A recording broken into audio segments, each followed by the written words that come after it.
खबर बलिया जनपद के बेलथरा रोड से है, जहां सपा के वरिष्ठ नेता अनुराग गर्ग उर्फ डॉक्टर संतोष कुमार ने सूदखोरों पर बड़ा बयान देते हुए कहा कि जितने भी सूदखोर हैं उन पर सरकार को लगाम लगानी चाहिए। साथ ही भूमाफियाओं पर भी उन्होंने कहा कि प्लाटिंग वालों डरा धमका कर गरीबों की जमीन हड़प लेते हैं और पैसा भी नहीं देते। ठीक उसी प्रकार सूदखोरों से अगर गरीब तबके के लोग मदद के रूप में पैसे लेते हैं तो सूदखोर उनसे उस पैसे का ब्याज सहित वसूल करते हैं और प्रताड़ित करते हैं। उन्होंने बलिया के व्यवसायी नंदलाल गुप्ता के बारे में बताया कि उसको सूदखोरों ने डराया धमकाया, जिससे उसने आत्महत्या कर ली। उन्होंने सरकार से मांग किया कि व्यापारी नंदलाल गुप्ता को जो भी लोग प्रताड़ित किए उनको सख्त सजा मिले ताकि भविष्य में ऐसी घटना न हो सके। साथ ही तहसील और थानों सहित सरकारी दफ्तरों की स्थिति को खराब बताते हुए कहा कि बिना पैसे के वहाँ कोई काम नहीं किया जाता और गरीब के पास पैसा नहीं है, इसलिए गरीब दर दर की ठोकरें खा रहा है और इंसाफ नहीं मिल पा रहा। सपा के वरिष्ठ नेता डॉक्टर संतोष कुमार ने आगे और क्या कुछ कहा, देखिए यह रिपोर्ट। अपना परिचय बताएं। मेरा नाम डॉक्टर संतोष कुमार है, पूर्व मंत्री स्वर्गीय भूराराम के लड़के हैं। क्या कहना है? पहले तो जितने ये सूदखोर हैं उस पर सरकार को लगाम लगानी चाहिए। देखा जाए तो सूदखोर के साथ साथ कुछ हम देखते हैं, हम सुनने में भी आता है कि जो ये प्लाटिंग का भी काम करते हैं उसी तरह ये लोग भी काम करते हैं। अवैध रूप से ज़मीन को कब्जा करते हैं, डरा धमका करके, या फिर किसी के गरीब का ज़मीन हड़प लेते हैं, उसको या जो उसका अपना जो पैसा होता है मूल उस पैसा भी नहीं देते हैं और उसको डरा धमका के ज़मीन हड़प करके और प्लाटिंग का भी काम करते हैं। उसी तरह सूदखोर भी देखा जाए तो अपना एक धंधा बना चुके हैं, एक जरिया बना चुके हैं।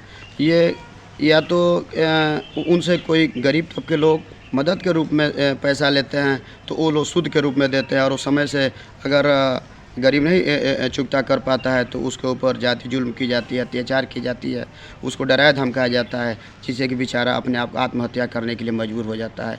उसी प्रकार हमारा जो व्यापारी है नंदलाल, वो भी बेचारा उसी तरह से किया था, उसको भी डराया धमका गया जिससे कि आत्महत्या करने के लिए मजबूर हो गया। सर, इस हमारे राष्ट्रीय अध्यक्ष जी ने उस पर तो आश्वासन दिया कि हम सरकार से भी मांग करेंगे कि इस पे जो भी उनको जो नंदलाल जी को जो लोग प्रताड़ित किए हैं उनके न्याय के लिए सरकार से मांग करेंगे। पर और हमारे राष्ट्रीय अध्यक्ष आवाज़ भी उठाई थी उस पर अभी ये सरकार इस पर कुछ नहीं कर रही है।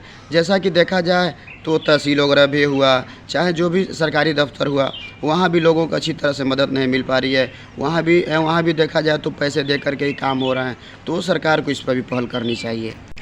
सर देखिए, जो मुख्यमंत्री पोर्टल है वो एक तरह से देखा जाए तो बहुत सक्सेस नहीं है, क्योंकि लोगों की उम्मीद है कि अगर हम मुख्यमंत्री पोर्टल पे अपनी शिकायत करते हैं तो हमारा समाधान होगा। पर सर ऐसा कुछ नहीं हो पाता है, वो भी एक तरह से हवा हवाई है सर, वो भी हवा हवाई साबित होता है। मैंने तो सुना भी है कि कई लोगों ने कहा कि हम मुख्यमंत्री पोर्टल पे डाल देते हैं, तो उन्होंने डाला भी पर उस पर कोई सुनवाई नहीं हो पाई, वो भी एक तरह से हवा हवाई रहा।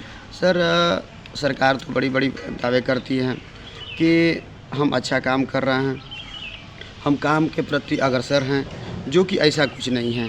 थाने हो चाहे तहसील हो, वहाँ भी घूसखोरी हो रहा है, वहाँ भी बगैर पैसे के काम नहीं हो रहा है। पैसा दो तो काम हो रहा है, नहीं तो ऐसे काम नहीं हो रहा है। चाहे गरीब जो है देखा जाए तो हर समय चक्कर लगाता है, चाहे थाने हो चाहे तहसील हो चाहे जो भी सरकारी दफ्तर हो सर, वो सुबह से लेकर शाम तक चक्कर लगाता रहता है, पर उसकी सुनवाई नहीं होती है। सुनवाई तब होती है जब वो अपना जो भी उनका होता है अपना पैसा रुपया दे, तब जाकर सुनवाई होती है।